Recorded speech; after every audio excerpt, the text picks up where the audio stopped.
Почитувани, Општина Кисела Вода под раководството на СДСМ и Филип Темелковски секојдневно назадува.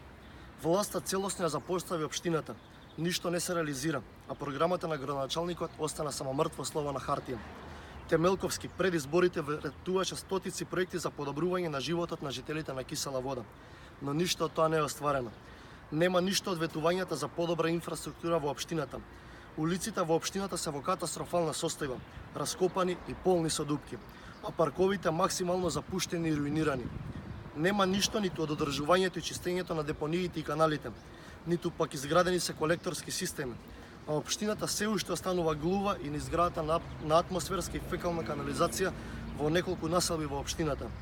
Ветена беше и мерна станица за проверка на загаденоста на воздухот, но иако состојбата со аерозагадувањето е алармантна, ваква станица се уште не е поставена. Нема нова градинка и поликлиника во Расадник, нема функционална поликлиника во Драчево, а нема ниту изграден булевар од населата Пинтија до Драчево. Не се оствари ниту ветувањето за реновирани игралишта, изградба на фитнес зони и уредување на трим патеката покрај пругите во општината. Игралиштата денес се доуништени, од фитнес зоните нема ни трага ни глас, а трим патеката е неосветлена и небезбедна за движење. Темелковски ги остави младите од Кисела Вода апсолутно да немаат ниту едно место каде што ќе може да бидат физички активни. Единствено што ствари Темелковски е дека ќе намари разликата помеѓу градските и селските средини, со тоа што сега тие се подеднакво руинирани. Општината стана небезбедна за живење и то не од ден на ден.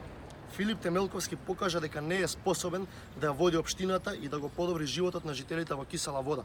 Токму затоа неопходно е да си поднесе оставка. Кисела Вода заслужува подобра. И благодарам.